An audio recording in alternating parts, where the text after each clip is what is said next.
Oh, my God. My buddy had the spread, too. Oh, fucking Angels already down. Hello, everybody. Welcome to the 92nd edition of SoCalSportsReport.com's weekly podcast. I'm Vince Morales in the captain's chair, filling in one more time for John Stellman, our illustrious leader, alongside Jake Fermansky across the table. Jake the Snake, how you doing? Good, how about you? Good, good. And John the Scrapper Adams to my left. How are you? Good to see you, boys. It's an eventful weekend. We've got pro football to talk about. The Rams 2-0 and the Chargers 1-1. Not a good week to be an NFL quarterback. Anything from mononucleosis to thumb ligament problems and a couple of things in between. An elbow and did the guy break his ankle? Something. Simeon went down. Hamstring. Hammy. Oh, good. It wasn't an ankle. No, Looked like he went down. Gopher wand. Right, yeah. There. And news on I just went blank. The quarterback got mono. Sam Darnold. Hello. Yeah. Having some word finding issues. Week 5, Oh, he said. boy. Yeah, Mono. week 5. Yep. So can we just have the Jets and the Dolphins play for the next 3 weeks? Seriously. Yeah, exactly. So mononucleosis, thumb ligament, elbow problems with Roethlisberger. We'll talk about all of that and get to that in a minute. College football, USC drops one on the road to BYU. Not unexpected, but not where USC fans wanted them to be. UCLA, in a more expected way, losing big to Oklahoma at home with a crowd that was almost entirely Oklahoma fans, at least on one side of the field. We'll talk a little bit about the wild card races, the Dodgers, maybe if there's any comments about the Angels. We'll talk a little bit about Mike Trout's surgery and anything else we can talk about locally, maybe high school football, who knows. I do want to start it off by saying that the Dodgers dodged a bullet with Felipe Vasquez. Oh, did they? Oh, my God. Yeah. Talk about... You think you did? No. I was going to bring that up. Yeah. Wow. And we'll get into it a little bit more, but for anybody who hasn't heard, Vasquez is currently in jail. Yeah. And he will be in jail for a long time. For soliciting a sex act from a minor who they claim, they allege that he was involved with when she was 13. She is now 15, and he could be going up the river for a while. So the Dodgers absolutely dodged a bullet. The Dodgers have tried to be very conscientious about they bowed out of the Aroldis Chapman race when he was looking at a domestic abuse problem, and they have been very quiet about Urias, but trying to do the right thing. So this could have been an absolute disaster. And as one friend told me, imagine if Gavin Lux or May or Ruiz, you gave him up for a guy who's going to the pokey. We'll talk about that later. Okay. Talking NFL, let's start with the NFL football. The Rams with a big win at home against the Saints, and I know you'll remind me that that was my prediction was the Saints were going to come in and take that game. I sort of liked the spread a little bit, and I thought with Breeze bouncing back, but I think the whole game changed once Breeze went down. Yeah, I mean, it was kind of one of those games, too, where I felt like even with New Orleans coming in, I felt like the Rams were the better team. With Breeze's injury, it hurt him, but I mean, it just kind of goes to show you when Breeze went down, that running game, that whole offense just stopped. And I feel a little bit bad for, Saint fans just because, they had all these, chips on for Teddy Bridgewater, and, he gets thrown into the ringer there and just looked terrible. He didn't feel prepared to me, right? No. I mean, if I looked at him and thought, wait a minute, I had to do a double check because Bridgewater's been in this league a while, and I expected a little bit more. And it gives some credit to the Rams defense. Obviously, they disrupted him, and the Saints just never got their running game to adjust for that. And Bridgewater was hurried, and that defensive line and that defensive backfield really put him in some spots early. So. for me, when Breeze, just the pressure that they put on Breeze, they made him uncomfortable, and obviously the Donald getting to him and tweaking the thumb, we knew it was bad right away. Yeah. I mean, even Aikman. Aikman said, "Look, he won't even touch a ball." I mean, they're taping it up, but he's not even trying to grip a ball, because when he went to the sideline and tried to pick up a ball, he just dropped it, and then that was it. Yeah, and he's going to see his second opinion. Actually, went to see a thumb specialist in L.A. Did he hitchhike? On Monday, yeah, and I think he didn't like what he had to hear. I think it's a good 8-week program here, but and I think he's going to see he's going to have a second opinion. But he went when I looked at it, he went to go grab that football and he just dropped it automatically. I'm like, he knew, and you could see his facial expressions. He's like, I might be out for quite a while, and it was just showing on his face. I was very, very impressed with the front line of the Rams, and Donald he's so impressive, right? I'll tell you one thing I really did like. I know there came a point where, well, let me rewind a little bit. I thought it was a fumble and a touchdown by the Saints. I really do, and I don't know. Maybe that might have changed the game a little bit. But what I saw was a team that knew they were in full control. They knew that Bridgewater was going to have to do some fantastic things to actually beat them. Mm-hmm. So I really liked how they handled Gurley in the second half. Like, they really kind of said, "Hey, Malcolm Brown, let's you're going to get a lot of time here, and you're going to be able to, we're going to be able to rest Todd a little bit more, but I'm surprised I didn't see the kid. Is it Henderson? Yeah, I thought for sure that would be a good time to have him, especially later in the game. I don't think he got any snaps at all. He didn't get any at all. Well, that could have been an injury. In the second half, right? I was only saw the second half, but I was very impressed with that whole side of things. But I agree with you, Vince. It was. I thought Bridgewater would actually. It was almost like what, I'm in? Like, what's going on? So. I don't know. It was. It looked like they were comfortable, and I was very impressed with the front line. They did a great job. I tell you one thing, Goff is a different quarterback when he's got Cooper Kupp. Oh my God! That kid is run by Kupp. scrappy. I mean, I just love to watch that kid play football, and he knows he's going to be there, and he's got a really, really good chance of actually catching that football and doing some stuff with it. So. You could tell it's almost like a Brady comfortable with Edelman type of thing, right? So,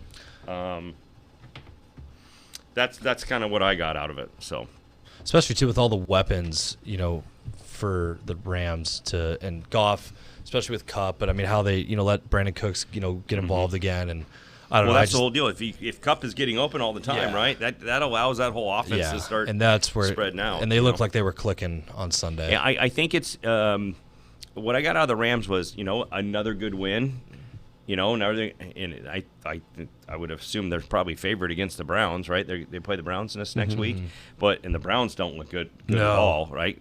But I think it's an offense that's just gonna. It looks like it's just gonna get better and better and better. But as Vince said in the opening, I think you really got to manage your stars, because these stars are falling like flies. Like it's really hurting. I think, and I don't mean to throw out gambling, but the under was 12-3. Right.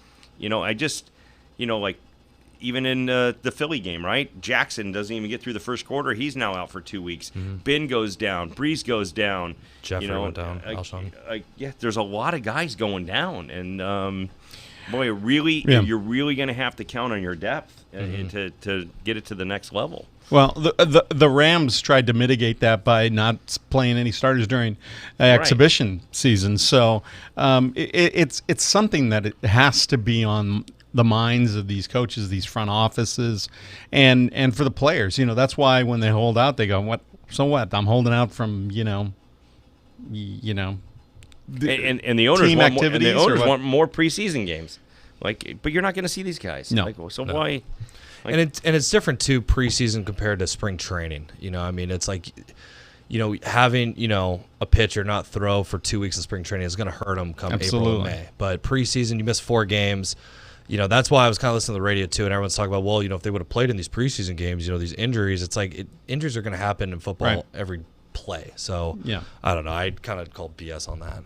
Yeah, no, these didn't feel like those types of injuries where you're not conditioned well enough and you pull a hammy or an oblique or something like that. This was these were all traumatic type of injuries, except maybe the Roethlisberger elbow, which this could be the last we see of Uncle Ben.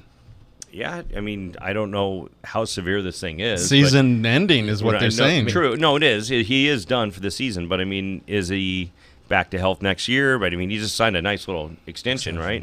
Yeah. So, well, while he's getting surgery and taking care of that and rehabbing that, maybe he can get that head shrinking surgery that he's got a giant head. oh, boy. Giant. Just big. Like Macy's Thanksgiving Day parade balloon size head.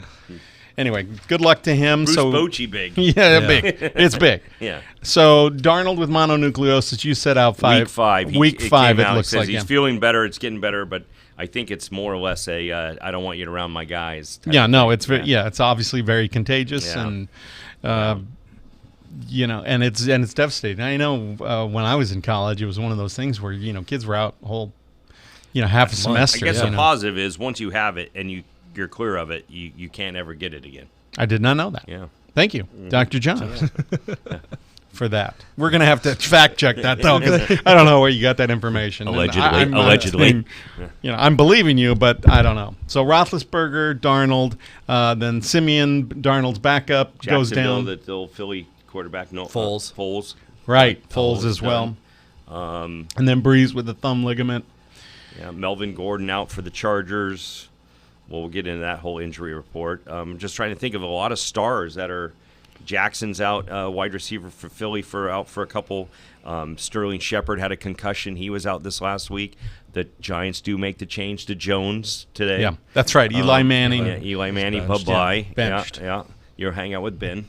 Well, with all of these openings, obviously, why not? The Giants might want to. So now you're looking at now hard to do, but in the middle of a season, But it just kind of opens your eyes as is this going to be a good product on the football field? Like a majority of the games, is it going to be ugly football? there was some ugly football this There weekend. was very ugly football, and Yeah, it was yeah. it really was not fun to watch actually. No. So,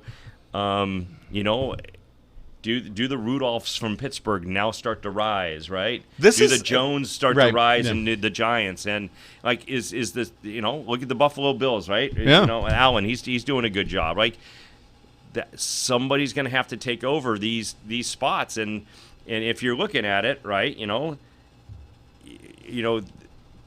the New Orleans Saints with Bridgewater. I mean, he had the chance to get the job in Miami, be the full-time quarterback in his hometown, and he said no because he knew that Breeze didn't have a lot of years left, right? So he said, I want to stay around because this might be my team in 3 years or so. He's still young, right? Mm-hmm. Why would 3 years, though? I mean, I look at Drew Brees, and I see sort of the mini Tom Brady. I mean, he looks like he's in freaking great shape. No, he looks like, every year I predict, I look at Rivers and go, oh, God, Dad bod Phillip Rivers, he's going down, right? And he never does.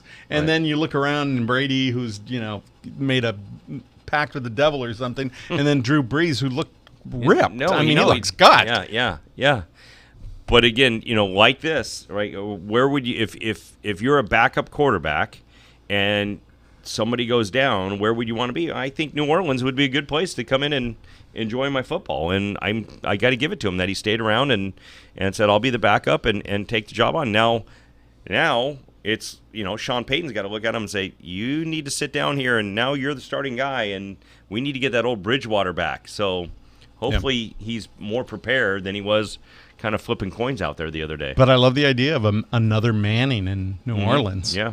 That whole, Yeah, but for what? A cup It's of a coffee? good angle. It's a good angle. It's a good angle. It's a good story. For God's sake. All right, Rams, Seahawks, and the Niners, but all 2-0. I think Seattle's on the lucky side there. Yeah. I don't think they're a real good 2-0 team. I think the Niners are they went into Cincinnati, again, not a very good football team, but actually put up some good numbers there. I had the Hawks. The Rams are, I'd say the front runner of those three teams. But I think give the Niners time. Now, one thing that's out there that's been floating around is because they have draft picks. The 49ers do.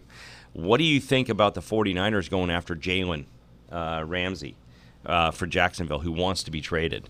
If they can give them a number one, now you got Sherman and you would have Ramsey. I mean, your defensive backfield would be very, very strong there with a defense that's growing and getting better. Oh, yeah. So I actually think that would be a good aggressive move to have the Niners go after a guy like Jalen Ramsey, give him a number one, because did you see? I don't mean to jump off topic here, but do you see how many number ones and number twos the Dolphins have now for the next 2 years? But he's not going to want to go down there, right? No. But I think the Niners are the team that I think if they can give a number one away and maybe, I don't know, a number 3 or number 4 for Ramsey. But again, you're dealing with a personality that is just. And now you got Jamal Adams too, who wants to trade as well from the Jets. You can also pick up him. That would also be another one that would be kind of entertaining. I just don't like these guys that are, it's a team game. Yeah. And all of a sudden it doesn't go good for the first two games, and now they're just going out in the public saying, "I want to be traded." And we've talked about it before, and it's the reason you don't see too many mid-season or even the beginning of the season trades. You always have to see it in the preseason, and even then, the trades are few and far between. It's always off-season stuff. Before the draft and that sort of thing, because there are playbooks and things that need to be memorized and learned, and so you don't see a lot of it happen. Defensive back is certainly a spot where I think you can just sort of fold a guy in.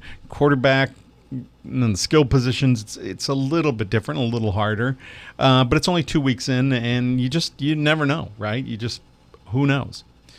So the Rams 2-0, moving on, and the Chargers with a tough luck, typical Chargers. I almost had it right. I almost had an overtime. I had an overtime call, right? But we had a punter having to kick field goals for us. I think he must have been from Chicago. Probably, yeah. But that cost us the game, and but it's not. It's a typical Chargers loss. Lose by 3 and miss 2 field goals. But again, we've become a mash unit, right? So we lose another safety goes down that was behind James.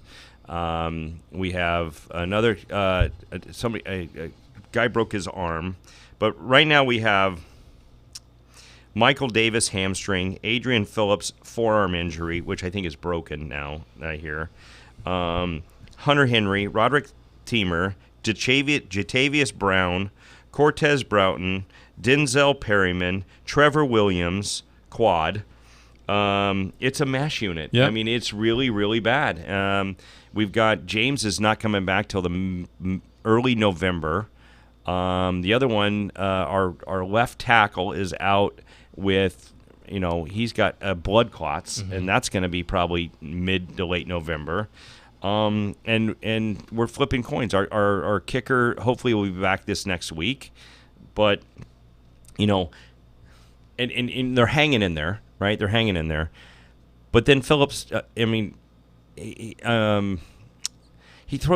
throw into double coverage, and Mike Williams is open right across. Yeah. Phillip has got Mike Williams open right across the middle, and he throws it in the corner with 2 guys just hovering over. It's just stupid play. Stop trying to be a star. When I saw it in slow motion, we all looked at the TV and went, he's wide open right across the middle, and he's 6'5". Yeah. What are you doing? Yeah. And he throws it to a guy that's 6 foot, and he's got 2 guys hovering over him. And again, he's falling back, and trying to be a hero.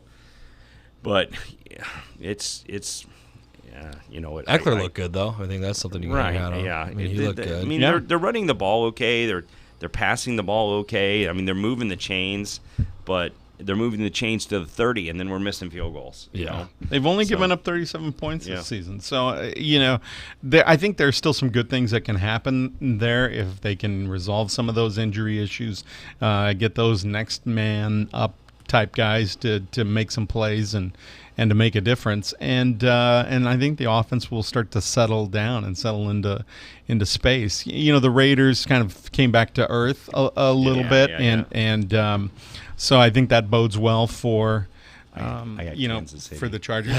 You okay? I had Kansas City. You do? Yeah. Well, Kansas City is looking just fantastic. Watch out. Yeah. I have to say, though. And I actually thought that the AFC West was going to be tough. And then I see Denver play and the Chargers play and then the Raiders play. And I'm like, the AFC West is not that good. No, it's up for grabs. And here you go, KC. Here, you just go right ahead, So. But I will say, though, watching, I mean, I'm sure you guys saw the same thing, though, but the Charger game especially, if this is the type of football that we're going to be watching the next 4 to 5 years, just put flags on guys now. Yeah. I mean, I felt like there was more flags on Flag Day, and I'm not trying to make. I mean, it was a joke. And there was a lot of flags in the Rams game. Yeah, mm-hmm. I mean, roughing the passer now. Basically, you can't even touch the quarterback, and it's going to be an automatic 15. It's just, I don't know. After my takeaway on Sunday was just like, let the guys just play. It was a crazy ending to your Denver game. Yeah, I mean, that was a crazy ending to that Denver game. Did you see that? Denver's going to go for 2. Oh, my God. And then their guy jumps the gun, right? Misses the extra point. Then they have to go back. They said, well, now we're back 10 more yards. So we're going to kick a field goal now. So now they're going to kick a field goal, and some guy from the Bears jumps offside.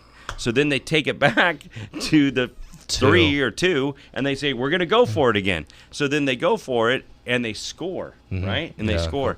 And Denver now has with 30 seconds, right? 30 seconds left. And they let the Bears go kick a 52-yard field goal to win. Yeah. Wow.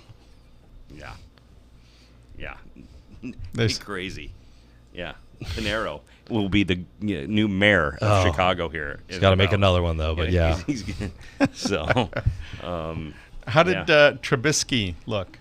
He looked fine. The thing that's bugging me, though, with the Bears is you got to let take the training wheels off and let him go. I mean, let him fail. You got to stop protecting him. I mean, the Bears showed on Sunday that they can run the ball with Montgomery. I think that guy's going to be an absolute stud from Iowa State. But you got to let Trubisky throw the ball too. You can't. So the Bears got up, I think it was like 13-3. With 4 minutes left, and the 4 plays were, pass, run, and it was like 3rd and 15 again because of stupid penalties. And it's like, you got to have better play calling, and you got to let Mitch I don't know, just the schemes are just, they're so predictable in what they're going to do when he's passing the ball. There's just no setup to anything, and that's what's so frustrating. With some poor football, there were some good games, though. The Atlanta Eagles game was a good game, and that was a great finish. But if I was the NFL, I'd be a little bit scared about what kind of product's actually on the field and what we have. And obviously, it looks like it's New England's game that Super Bowl to lose. I mean, the way that they're going now, and again, they were playing the Dolphins now. I don't know if that's let them get past Kansas City before we crown them again. And we always thought Pittsburgh was going to be better than they were, so they're not as good as they thought. So yes, I think that New England Kansas City game is going to be be a pregame to a Super Bowl. Actually, to be honest with you, who's the backup at Pittsburgh? Does anybody know? Rudolph. They just signed Rudolph. Mason Rudolph is the guy that came in and Wilma Rudolph. Right. Okay. Well, he actually did okay. Yeah. He threw a couple TDs. But again, is he your future in Pittsburgh? No. I don't know. Right? I don't know. And that's what I'm getting at is these backups are coming in. Are these guys the future of your program? Or are they just still going to be good number 2s? And so let's say Ben is done. Let's just say Ben's done. Right? Is Mason Rudolph your guy? Or now you're going in to draft a guy, or you're going free agency to get somebody that's a backup somewhere else that you think could be number 1 for your offense? You got the Washington State kid now in Jacksonville, right? So I don't know. It's going to have to get better. That's why this next year's draft's going to be real interesting for teams. It really is. I don't know. I think they're going to have to rely a lot on these quarterbacks not throwing too deep, right? You're going to have to run the football, and you're going to have to do a lot of 5 yard, 10 yards, slants, that kind of stuff. I mean, you're starting to see it already, where these guys they're running smaller routes than they are the deeper routes, unless you do have a guy like Jackson that can beat somebody long, or Hill, or Cooks. Like those guys are, you got a kid there running the ball back for the Rams that's quite really fast. He's like look at that little Maggot run. He's just like I mean, he had the sideline and he was gone. Yeah, I don't know. I wasn't impressed with the football this weekend at all. No. So It didn't get off to a great start. Thursday night was pretty bad. Yeah. Pretty awful. And then you got Monday night. I think you have Monday night. You have Jets Dolphins. Next Monday? Or next Monday or two Mondays. What's happening Thursday? What's the Thursday game? Jacksonville versus Tennessee. Well, that could be. Could be. Could be. Yeah. It might be. It is. So we'll switch to college football. USC drops one on the road at BYU, a game that was winnable. I had BYU. And I wish I did. game that was very, very winnable, and it just didn't happen for USC. They lose it in overtime after winning the toss, deferring, and holding them to 3, and just some disastrous play calling. Running it. There were people asking in the press conference, Graham Harrell, it's like, did you stop calling the plays? Who was calling the plays? And there's a couple of different things about that game that, look, USC fans' expectations were very, very high after beating Stanford, who we realize now was something that we talked a little bit on last week, and that they're not quite as good as it wasn't as big a win as it should have been. And Slovis had a nearly perfect game, and the line was very good. But now you've got USC coming into a hostile environment, and Slovis just sort of pooped his pants a little bit. And Graham Harrell, look, I've read a lot about this guy, and I sort of like his aggressiveness, and I like his confidence and his cockiness. But there's a certain point where I don't want to hear these platitudes where it's like, I don't have any regrets about any plays I called. I mean, I personally hate that in a coach. I just absolutely hate that sort of thing. You can always do better. You can always make a better call, and you always have hindsight. And if you say that, you can always say, yeah, in hindsight, maybe we could have done something like this. But there's a couple of things there that Harrell thinks that, or at least says that he thinks that every play he called, he loved. And he wouldn't go back and change the 2 runs up the gut with Malpai, who had been hurt a little bit earlier in the game. So, we and a 3-man front where they were just saying, look, we're dropping 8 guys into coverage. We got 3 men on the line. We got 4 backers, and it's like, run it. And so the SC had 3.8 yards per carry, right? BYU gave up 4.9 yards per carry to a pretty awful Tennessee team, and 5.5 carries to a really good Utah team. And USC could only muster 3.8 yards per carry. And would have been a little higher before those 2 runs up the gut that were nothing. And then the second thing that I'm hearing from both Clay Helton and Graham Harrell is that Slovis is a sloppy reader, that he reads the coverage sloppily. He skips things. He gets and it's like, okay, that's a freshman, right? But I don't like that at all. I don't like it at all, right? And you could see that some of those things, he's not going through the progressions, and then after a while, he would skip all the way and then just check down. There were times when he would go through his progressions and he'd still want to try and throw it down. So that's where you end up with a guy throwing 3 interceptions and the team. And you have Utah coming here. Yeah. Yeah, and who has got a great defense. So you better learn how to read these things because it could get ugly. Yeah, they dial up a little pressure on him, and the running game's just got to be better. I mean, it's just flat out got to be better. And then by committee, there were times when they were bringing in Step and Carr. Carr wasn't good, but Step was good, and then Vi was pretty good, and they couldn't make anything happen. They just never were running downhill. And I think what we're going to find, and I think the fear for me is that Stanford team is nowhere near as good, and we're going to find out that they're even worse than we thought as we go on through the season. And I think we're also going to find that this BYU team is not very good overall. I didn't see a lot of great things there. I mean, that team didn't shock me. I didn't go like, wow, this team's really good. I went and looked at USC and thought, how are we just hanging around with these guys, right? That should have been a boat race.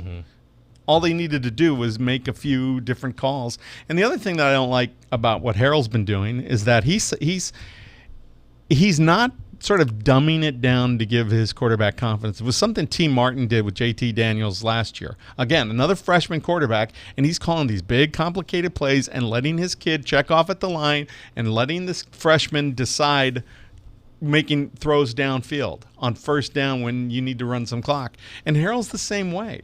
And if you got a guy who's a sloppy, coverage reader, you got to give him stuff that's easy, right? Dumb stuff, knucklehead stuff, right? Yeah, especially too. I mean, and like you said, I just didn't feel like BYU. I felt like BYU kind of got overhyped in that game. Like as a Notre Dame fan, I was actually kind of like, okay, let's kind of see how USC does. And I felt like USC should have won that ball game and was a better team. I just felt like their schemes and everything there wasn't. I don't know. It just wasn't. It was just kind of boring and just kind of just like BYU made one good pass. Right. Well, there was one good pass by a freshman quarterback, and otherwise, the Trojans gained BYU by about 22 yards. Right, yeah. 452 to 430. The key was going to be USC's offense versus BYU's defense, and BYU's defense was the only thing that's actually getting any notoriety in. They look ordinary to me. I got to tell you. I got to tell you. They looked very ordinary. It was going to be their rushing defense if they could stop the run and then make this kid beat him with the pass, right? So they did with three guys because we apparently don't know how to zone block or we don't know how to block three guys with five. Yeah, and they're going to we're going to bring this kid back and we're going to make this kid thread needles and try to hit in tight windows. We talked about it last week. How was USC going to do with maybe possible physical? And I'm not going to say that BYU had physical defensive backs, but maybe that can push those receivers around and make this kid throw into tight windows. And I would, that's I mean, you looked at it, and I don't know that Amon-Ra St. Brown even caught a pass. I don't remember. I don't know the statistics by heart, but I know he didn't get a lot of calls. No. And that's a problem. I mean, yeah, sure, that might be a Slovis problem, but at some point, you got to have somebody in the offensive coordinator's ear saying, we need to get the ball to Amon-Ra. Let's just get the ball to Amon-Ra. Let's just throw that that long handoff, right? And get somebody into space and let somebody make a block. And BYU doesn't strike me as a team that's going to rally and win 6 in a row. That they just don't feel like that. And now the Trojans don't much either. But I feel like this is going to be St. Brown, right? Is that what you Amon-Ra St. Brown, yeah. Yeah, one reception for 4 yards. Yeah. That can't happen. Does it say how many targets? Because it wasn't more than, I would say, 2 tops. It doesn't have targets. But look at BYU's receiving was very consistent. Romney 54 yards, Simmons 48 yards, mine 36 yard. Like they had a bunch of guys from 25 yards out. Like they really distributed Pittman had 95 yards, Vaughn had 65. Oh, Pittman's a man. I mean, he's a good player. But Wilson ran for 280 yards. Oh, that's passing. Sorry. Yeah, he passed. Yeah. You had one guy. Yeah, Williams had 99 yards, and we only had So. Yeah, 3.8 yards per carry against a 3-man front is just not going to do it. Right. Yeah. There was, one guy that just kept disrupting everything, Tonga, from BYU, and you just got to be better. You just got to be better. But schemes decide games, right? I mean, it isn't just about talent. Otherwise, we wouldn't play the games, right? And it's the reason why, talent only decides the games when it's like Oklahoma and UCLA. Yeah. So let's move on to Oklahoma. 3 INTs will not do it for you. No, 3. Yeah, and then the one particularly on third down. Yeah. It was just into traffic, and you just no business there. But all in all, I'd rather be a Trojan than a Bruin. Ugly, That's ugly. It's ugly in how, and it doesn't get any easier. They're no, going to Washington no. State, Yeah. right? Yeah. It doesn't. It's not like they have this like, oh yeah, I'll go through these. Yeah. Oklahoma, and then it starts to get a little easier. No, it's No, not. it could be It's 0-6 before it. I mean, they're right down the same line as the Dolphins are in the NFL football. Like I mean, Jalen Hurts is loving this. I mean, it's just helping his Heisman. Oh yeah. Like no other. I mean, He's got to beat the guy who beat him out, Tua Tagovailoa. Yeah, but I think he's having a better year than Tua. So I think it would be great to have him win right then. See Saban in the front row going. Yeah. I watched some of that game. Some of it was just sort of hate watching because after the USC loss, you hope that they boat race them. But it sort of just made me sad. Yeah, it just sort of made me was sad tough for to the watch. Pac-12. I didn't get to watch it. So was how tough. red was it? It was on one side it was- red, yeah, red, one- really yeah. red. Really? Like Yeah. on the one side opposite the sun- press the box, sunshine, yeah. on the sunshine side, it was almost all red. Right. But some of those could be seats, empty seats, because the seats there, It was funny because in the end zone they threw a bunch of pom poms so that when you at first you look over and it's sort of like, oh, there's blue in the end zone, but no, it's just pom poms. They just threw over there. Yeah. And they threw a lot of pom poms. They threw a lot of pom poms to try and make it up, but there's just there's not much talent there. It's one of those things where, this is a team that beat USC last year and could beat them this year because they've got like 3 guys who could step up. Joshua Kelly is clearly one of them. Their backup running back is pretty good, and defensively they're I don't know, they're gritty, but they're just not very good. No. And Chip got a little chippy when asked the question about why he's running this sort of pro style old school offense and not running what he's had success with at Oregon, and that he hasn't run since Oregon, and he was dismissive. It was dismissive. Like it's not. Remember back in the day, it's not 20 the pictures and all that. Yeah, kind of it's stuff? not 2012 anymore. No. It's not 2012 anymore, and things progress and things evolve. And it's like I never told anybody that I never said that I was going to run the same offense. And it's like, wait a minute, did that not come up in an interview? Did Dan Guerrero not ask that question? Yeah. Did Dan Guerrero not say, Chip, what offense are you going to run? And Chip said, I'll show you. We'll see. Yeah. Because if he said, I'm not going to run the same thing, but what I'm going to do is I'm going to rebuild. Because if Chip Kelly's going to be there 5 years, God bless the Bruins. God bless them. Because I said way back that's what it was going to take. Think about 4 years. Mm-hmm. But I wasn't convinced that Chip Kelly was going to stay there 4 years. And I didn't think the Bruin fans were going to be patient enough to give him 4 years. The talent there is thin. It is really, really thin. And we've talked about this over and over, and it showed. And if he keeps throwing DTR out there, Oh my gosh. I don't know what he's expecting, right? It's like what we talk about. It's like you can't make chicken salad out of chicken shit, right? You just can't. And DTR is chicken shiz. And he's just he's adamant about we're young, and you just got to give us time and stuff like. But you know what, Chip, you're not getting any 5-star kids to come here. No. Who wants to come play for this? It's like a pro team, like right now with the Dolphins. No, I mean everybody that's on that team wants to get traded. Like, get me the hell out of here. Like, so he's not promoting, a positive atmosphere here at UCLA, which is, the Pac-12 in a whole is it's not good, No. right? So these kids, like, who's getting them is Oregon right now is getting them, but where are these kids going east? These kids from Southern California. You're not getting these 5-star kids to go local. No. He's No, not. they're going to- yeah, I they're think going he to- got the tight end from Texas. Mater Dei, but that's about it. But he was still 4-star, not a 5-star. So he's not getting any of these guys are all wanting to go to the SEC, to play football, that are superstars. The kid for Olu, they did a story on him where his brother committed suicide. Right? He's at South Carolina. Yeah. He's a quarterback at South Yeah. Carolina. I mean, Well, yeah, they're going to lose guys to the SEC. It's when you lose guys to Colorado or Utah, Arizona State. Arizona There's a couple- State. Yeah. how about Arizona State going to Michigan State? I had that one too, by the way. You Oh, did. boy. That's a I big did. call. Sorry, that was a. Wow. Sorry, I know. us I out. apologize, guys. I apologize. That was a last minute. held thing. out on It us. was a I know. last That minute was a decision. last minute decision. I had to.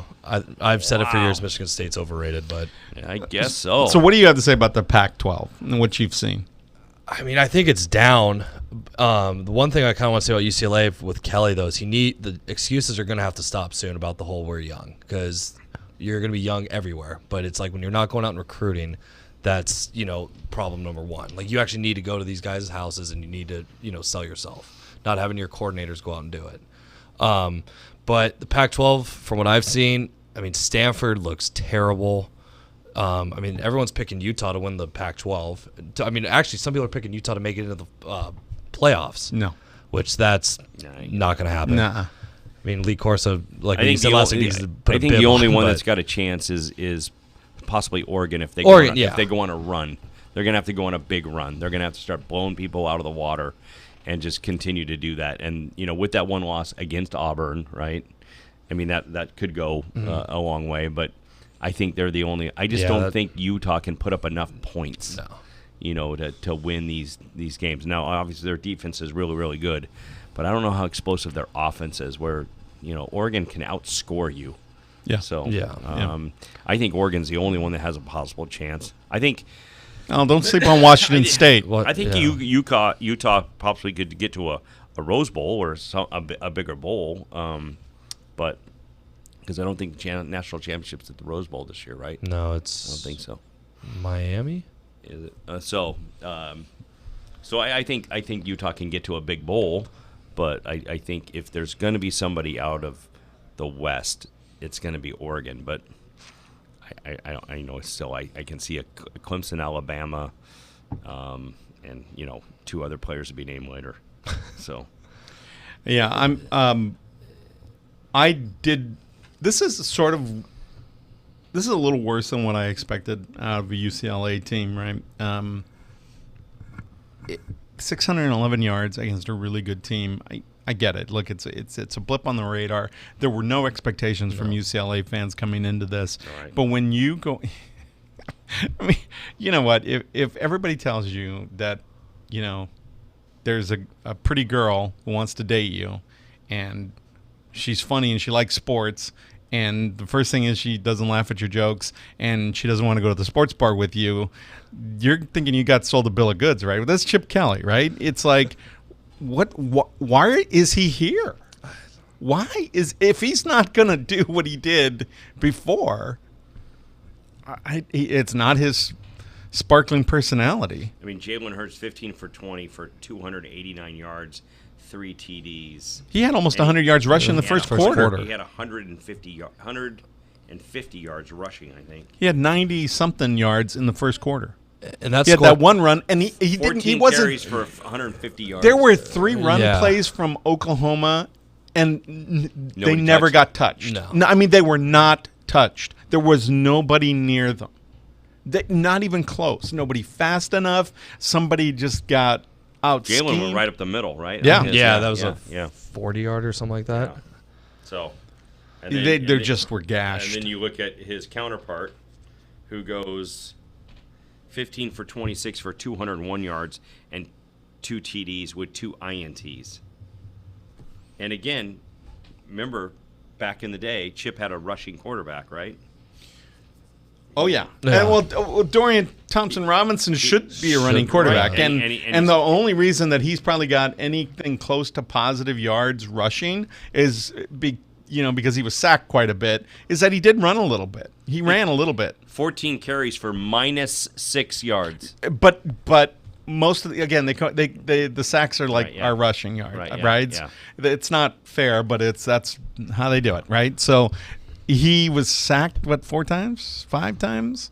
So and they were So big sacks. They were, six, I mean, yeah. they were never like, oh God, I'm gonna dive in here Yeah. for a 4-yard loss. It was 14 yards. It Yeah. was 13 yards. So it was like 4 sacks for like 50 some yards. But I think he also ran the ball effectively, like 9 for 50 to sort of even it out. So even though he was in negative yardage, I don't think he was disastrous. But he just doesn't seem to have 4 sacks. He just doesn't seem to have the mind for what did they lose on him? About 50 yards. It doesn't give it to me. What the hell are you looking And at? his body language is terrible. Terrible. You showed it again. You Terrible. saw it at Cincinnati. I mean, Terrible. even Hasselback was giving him crap about it. It's Terrible. like, dude, I wouldn't want to play for him. What the hell are you looking at? 3, 6. He's Probably 10, 12 yards, 10 yards. And I felt like that score could have gotten a lot worse too. Oh, it I thought could have been. 48 Absolutely. was being nice. Totally. I had Oklahoma. What did you have to give? 25 or something like that. Okay. Yeah. That's good. 34. I thought it was going to be somewhere between 25 35. Yeah, I think it was like 25 or 26. Good. You're a winner. But that's a loss at Washington State. And I know who they have after that. After I'll have to look. Yeah. Just click on their logo. Oh, boy. They might not win a game. Did I just Yeah. do that? Really? They might honestly not win a game. Their only shot is Oregon State. And I think that's at home. Because I think they go to ASU. UCLA, Washington State. That's at Washington State. Yeah. Arizona. At Arizona. Home against Oregon State. It's getting a little bit better. Yeah. At Stanford. That could be a toss-up, actually, Yeah, too. yeah. Stanford's terrible. It's doable. And then home against Arizona State. See what happens there. Yeah, no. No, not with quarterback's good. So they'll be 0-4. At home against Colorado. I think the best they can hope for. At Utah. Ouch. Yeah, ouch. USC, at USC, and then it doesn't end really good. It's Utah, USC, Cal. Cal's a little bit of a surprise. Yeah. They've been pretty good. I It don't. doesn't get easy for USC right now, No. right? Oh no. Utah, No. Notre Dame. Who else? Washington. Washington. Yep. Yeah. No. It's going to get ugly, and the hot seat for Helton is going to get, and the calls for Urban Meyer are going to get, and already, the fans think they're playing chess by they thinking, okay, well, Carol Folt, the new president, she has to hire an AD who is friends with Urban Meyer, and Carol Folt's from Akron, right? So, and there was already talk about an AD that's coming in that's sort of got that Ohio background. So, I heard one that they were talking about taking the Ohio State AD and bringing him to USC to get Meyer. I don't know if they want that job. I- Ohio State. Why would you want? well, I've heard that again. You got to remember that these are, either USC bloggers, pundits, or whatever, who think we're getting the Texas AD or the, whoever AD, that we're going to steal some AD away from some school in the SEC, and it's like, why would they do that? Why? Why? Because they think because of those water polo championships. Track and field. No, look. I don't know. I've never been a big Clay Helton fan. I never really thought. And I've said the thing that I've always said is, you know what, if we are a blue blood legacy program, and you got to think like that, right? And a legacy program doesn't hire Lynn Swann first of all, right? And a legacy program wouldn't even give Clay Helton a sniff at their special teams coach. So maybe a quarterback's coach. But we've talked about this in the past.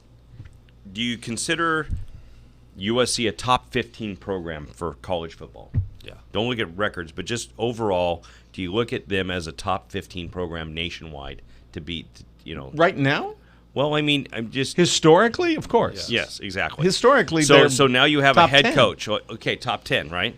So now you're saying, okay, the SEC is the most powerful, probably football, conference in the nation. Would Clay Helton ever get asked to be a head coach of any of those schools?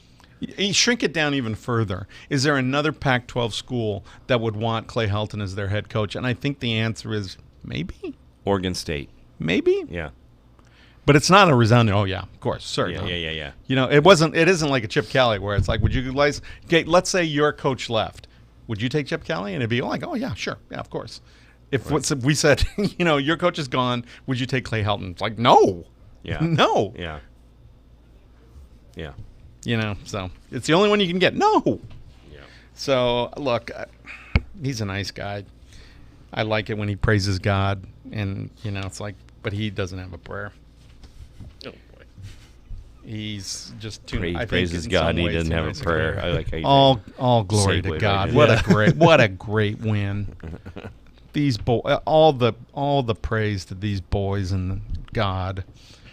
Well, and unto you, Clay, because it's another bad.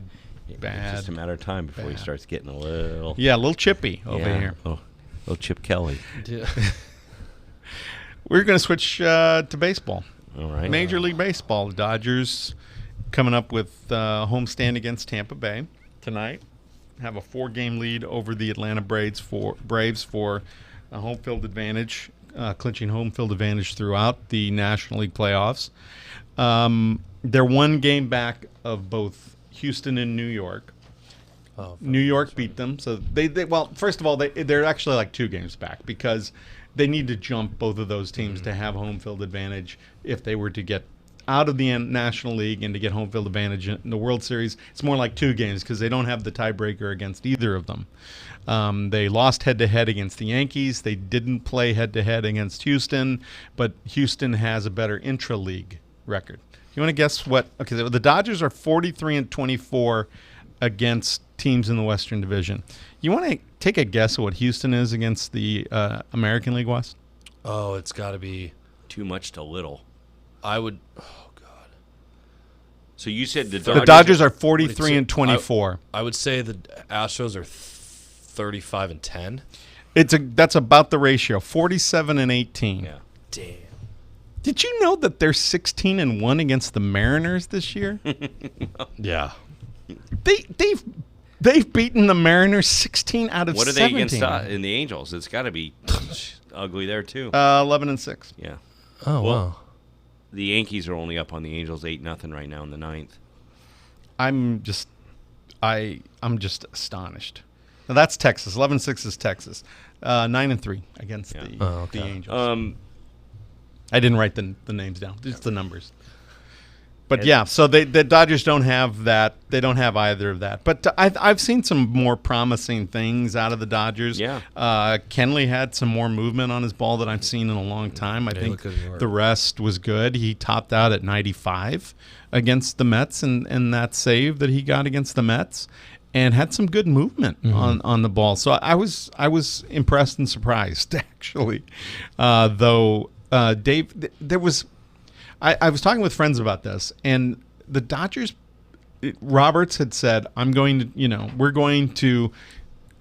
coach situationally right now. I'm going to manage situationally and put guys in, and we're going to do this, and we're going to go lefty righty. This going to be going off the putt. They're going to be auditioning, and it felt like, why are we auditioning? I mean, because if you don't know who your guys are, right? So I sort of get it by trying to figure out where your guys fit. But there was a lot of pressure on the Mets to win that series, right? And the game that the Dodgers let get away, Roberts just overmanaged. Mm-hmm. I mean, he just absolutely overmanaged. It was like, let's put this guy in. And Alana Rizzo was saying, he wanted to do this. He wanted to experiment with this. And I was thinking, why? Mm-hmm. Urias looked unprepared to come into the game and then hit a guy. The guy before him hit a guy. It was just, what's going on? It felt weird, and I think Roberts has enough cachet and has enough equity to where he can get away with that. They took 2 out of 3, and they've almost spoiled the Mets' chances at the wild card, almost. And now they come home against a pretty good Tampa Rays team, scrappy. Yep. Yeah. They're there. So let's just go over the American League wild card. It's Oakland, has a 1-game advantage at the top. Tampa Bay is the second wild card, and then Cleveland is a game and a half back. And then it's 9 games back to the Red Sox. Of those 3, who have the easiest record? No. Or easiest schedule? Didn't write that down. Yeah. I didn't write that down, John. I would assume it might be. It's not. It's it not might be Tampa Oakland Bay because they're going to be playing against the It's not West. Tampa Bay. They're playing against the Dodgers tonight. So, Yeah. and for the series, but so that's tough for them. We got 2 more weeks. Yeah, thank God. 11 games for the Dodgers. The Dodgers have 11 games left. That's enough time to vault, to get hot, and But the Dodgers will be resting some pitchers. They're not going to extend anybody too long, but I thought Ryu pitched great in his last game and sort of figured it out. Said he wasn't tired. Said it was all mechanics, and so I'm not too worried about the Dodgers. Whatever happens with the Dodgers, I'm sort of zen about this. I'm going to enjoy it. I'll be disappointed if they make an early exit, but I'm not going to sit here and say I will be disappointed. If they don't win a World Series, that's the only thing that matters. Because they still have one of the best farm systems. They've got a lot of guys. There's a lot to be encouraged about. What do you got there, John? I was just looking at scores, actually. Oh, yeah? Yeah. Anything? I saw, Texas was leading. Houston was leading Texas actually 1-0, and I was seeing if Allard was pitching against Verlander, and he wasn't. Good old Lance Lynn is in against Verlander. So. Colby's been doing pretty Doing well. okay. He's 1-4. He had one bad start, but other than that, he's been good. Yeah, he had a couple of really great starts. Yeah, Velocity's up, so it's good for him. Angels game is done. So over in the National League, the wild card is Washington's at the top by a half game. That thing's gonna get The Cubs are the second wild card right now. Milwaukee Rizzo's one game back. Rizzo's out for 6 or 7 games now. Yeah, with the Sprained twisted ankle. ankle. Yeah, that was. Yeah, and but they've got a couple of other injuries. Boy, that they're putting up a lot of runs. Yeah, they are. Cubs are putting up a lot of Yeah, runs. they put up a lot of runs. Yeah. Yeah. I mean, I know that Chicago Cubs bloggers like to, Eeyore and doom and gloom, but they're right there, and they need a couple of breaks, get some guys healthy, and they could make a run at. Indians are up 6-2. You said the Mariners, right? I'm sorry, Washington's playing, right? So the Washington is Louis. in Chicago. So, St. Louis is at the top there. Twins are tied. But then it feels like another 3-team 3-1 race, right? Nationals right now.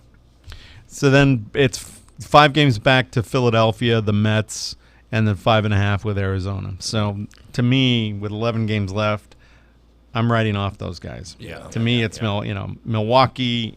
It's between Milwaukee, Chicago, Washington, Right, 2 of those 3, and Oakland, Tampa Bay, Cleveland, and we'll see what happens.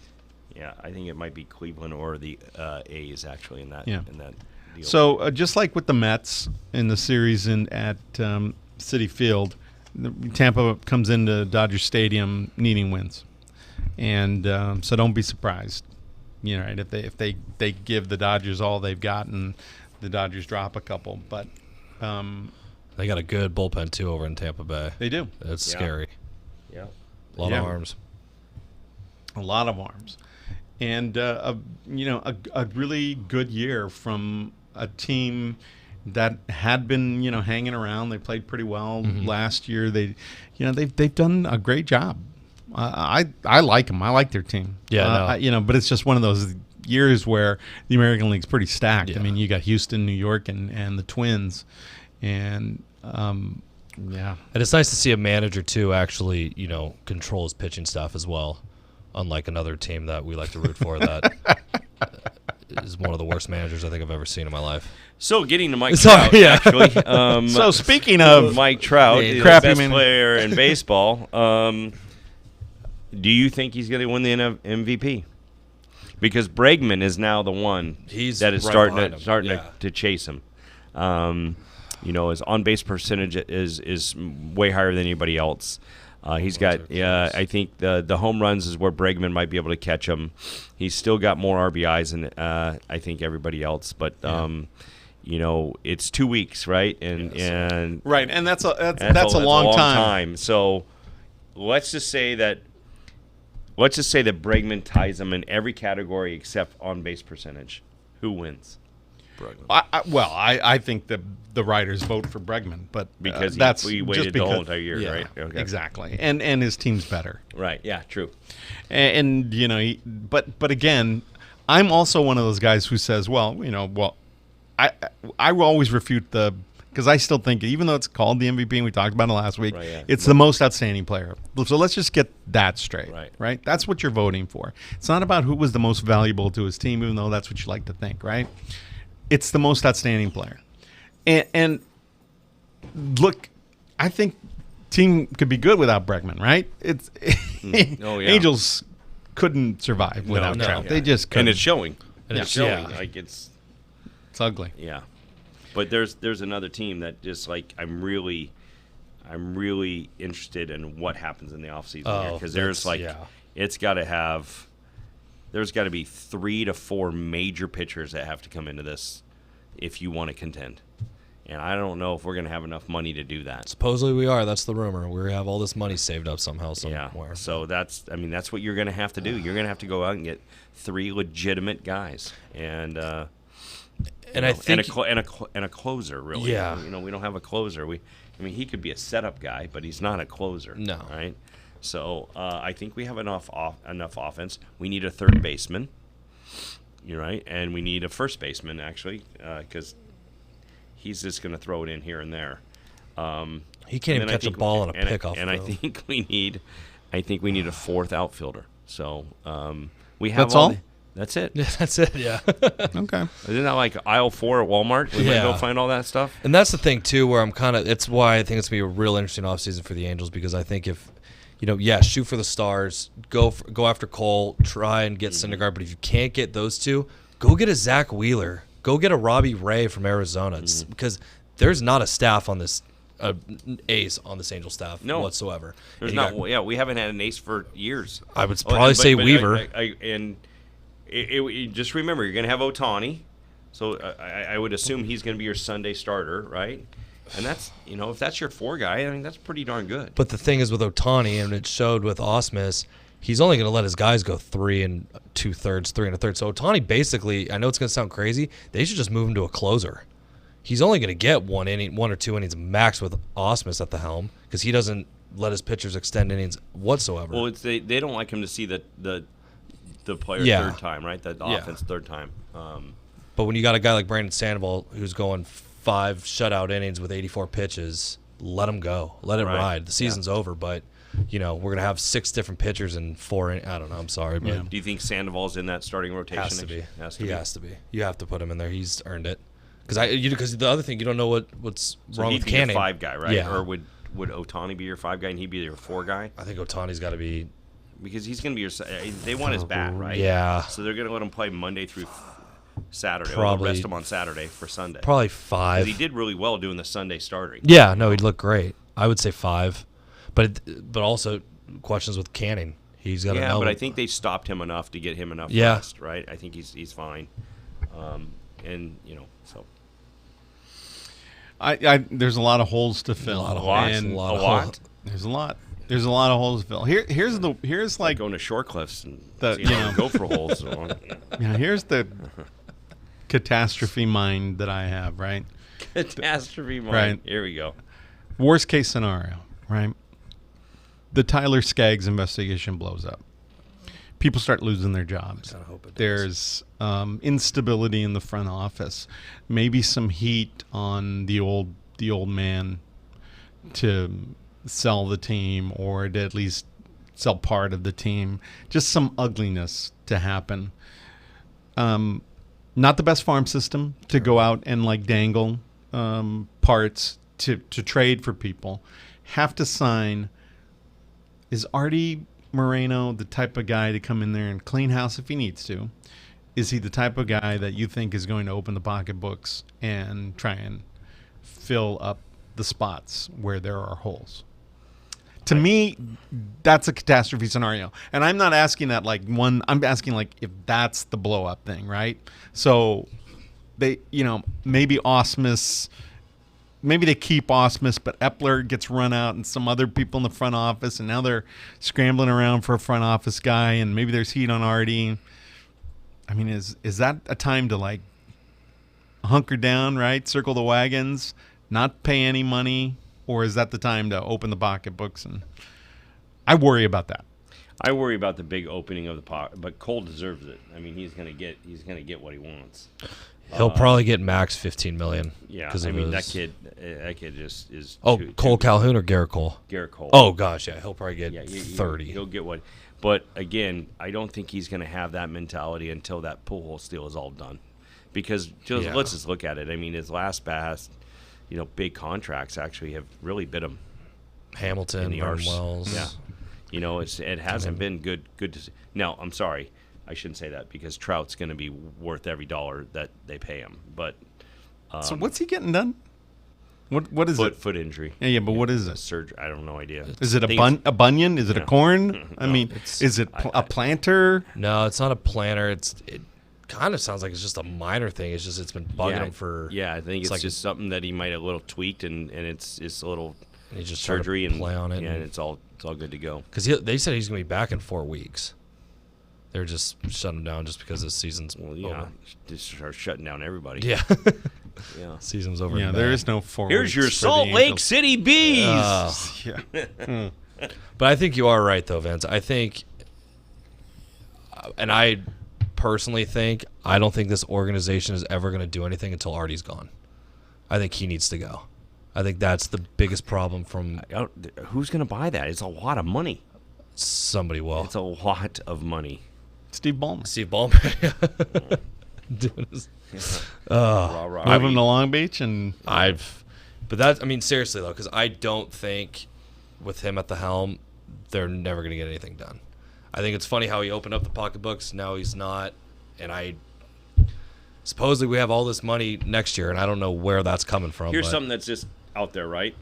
How do you not go after a GM like, or Dombrowski? Of some of the guys like Tampa Bay. They're finding these young kids. Oh, I know. They've got a good scouting system, right? Look at what they do with the A's, right? They got kids that they believe in, right? Yeah. So why not go after somebody like that? Don't go after a guy that's won a World Series, I don't know. I just think about, you need to strengthen that minor league system. The Dodgers are very good at that, right? Why don't we get very good? Why don't we? That's our main focus. Let's build up and get these kids that are coming up and making impacts like right off the bat. Yeah. This kid you got playing for you right now is Gavin Lux. Yeah. Yeah, he's a stud. I mean, I started looking at that. I'm like, you might have to play him, like start him in the playoffs if he's. I mean, well, the problem is he's a redundancy with Muncy. He's a better glove than Muncy at second base, right? But he's another left-handed bat, right, with less experience than Muncy, and perhaps not a good major league eye as Muncy. That means you have too many lefties. Lefties. Is that what it is? It's absolutely. It's too so many. You put lefties. Muncy at first, you put him at second, and still you with got Bellinger, lefty. Yeah, shortstop's a lefty. Yeah, exactly. Yeah. So I mean, so that's the thing. It is with Verdugo not there, he might take Verdugo's spot, and then you can sort of live with is Verdugo done Taylor, for the rest of the year? Probably. Yeah. He's had some setbacks. It doesn't look like he's going to come back, and they're probably going to pass him over for the postseason roster. And if they do, then that bodes well for Gavin Lux, who's a lefty bat. But it's a sort of a redundancy in the infield. You've got, like I said, Kike Hernandez and Chris Taylor, righty bats, and then it's Freese if he's healthy. I hope it's not Jurko. Oh God, I hope it's not Jed Jurko. Oh God. And your left fielder is now. Well, that depends. Yeah. It depends on whether you're platooning. We've got one of the highest paid platoon guys out there in AJ Pollock, who's almost. Because you almost can't be played in the outfield. Yeah. I used to think. Right? I asked. Our friend Dave King, I said, what made me think that A.J. Pollock was a good, defender? And he said he won a Gold Glove. That's probably what makes people think that he was a good defender. He's been terrible. Oh, yeah. He can't get the ball. He takes terrible. He's a liability in the outfield. So they got a Justin Upton like we. Yeah. So he's great against lefties. So they'll play him against lefties and hide him in left field. Hope they can hide him in left field, and and Bellinger's in center. Yeah. I don't know. It's going to be a very Bellinger's in interesting. center. I thought he was in right. He's been in center. Center, yeah. Really? Lately. Yeah. Wow. He's just such a fantastic. Sorry, I don't get to watch player. Dodger games because they're not on television. Yeah, exactly. You got to get the MLB and watch. No, I'm the not going to replay. go through Canada or whatever. Yeah. Tunnel Bear. Tunnel Bear. All right. Anything else you want to add? Anything new going on? All right, The boys. PGA Tour season just started, but that's just don't worry. We'll talk about that when things get heated up a little bit. Yeah. But that's it for tonight. Hopefully, John Stellman will be back in the captain's chair next week, and we'll see what's going on. Jake, John, thank you. Thank you. Thank you. Good night. Peace.